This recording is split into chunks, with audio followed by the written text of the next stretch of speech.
अलिबाग तालुक्यातील ऐतिहासिक रेवदंडा आगरकोट किल्ल्यात रविवारी पर्यटनासाठी पुण्याहून आलेल्या महिला पर्यटकावर बुरुजाचा भाग कोसळून ती गंभीर जखमी झाली आहे। या महिलेचं नाव अबोली श्रीकांत देशपांडे, वय 53, राहणार पुणे असं असून उपचारासाठी त्यांना अलिबाग येथील रुग्णालयात हलवण्यात आलं।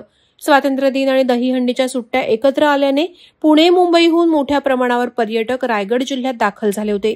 त्यात देशपांडे दाम्पत्य नागाव येथे वास्तव्यास होतं। रविवारी त्यांनी आगरकोट किल्ल्याची सफर केली। किल्ल्यातील प्रसिद्ध सातखणी बुरुजाजवळ फेरफटका मारताना अचानक बुरुजाचा भाग कोसळून अबोली देशपांडे यांच्या डोक्यावर पडला। स्थानिक नागरिकांच्या तत्परतेने त्यांना रेवदंडा प्राथमिक आरोग्य केंद्रात नेण्यात आलं, मात्र प्रकृती गंभीर असल्याने पुढील उपचारासाठी अलिबागला हलवावं लागलं। या घटनेनंतर पर्यटक आणि स्थानिकांमध्ये संताप व्यक्त होत आहे।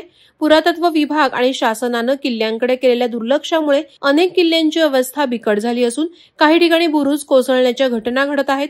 स्थानिक नागरिकांचे आरोप आहेत की आगरकोट किल्ल्याचे जतन न करता तो नकाशावरून आणि गुगलवरून गायब करण्याचा डाव रचला जातोय। बिल्डर लॉबीच्या दबावाखाली शासन जाणून बुजून किल्ल्याकडे दुर्लक्ष करत असल्याची चर्चा रंगली आहे। पर्यटक आणि स्थानिकांनी पंतप्रधान नरेंद्र मोदी, राष्ट्रपती द्रौपदी मुर्मू, राज्यपाल, केंद्रीय पुरातत्व विभाग, मुख्यमंत्री देवेंद्र फडणवीस आणि मंत्री आशिष शेलार यांच्याकडे तातडीनं हस्तक्षेप करून आगरकोट किल्ल्याचं संरक्षण करण्याची मागणी केली आहे। वादळवारा लाईव्हसाठी अमोल कुमार जैन, अलिबाग।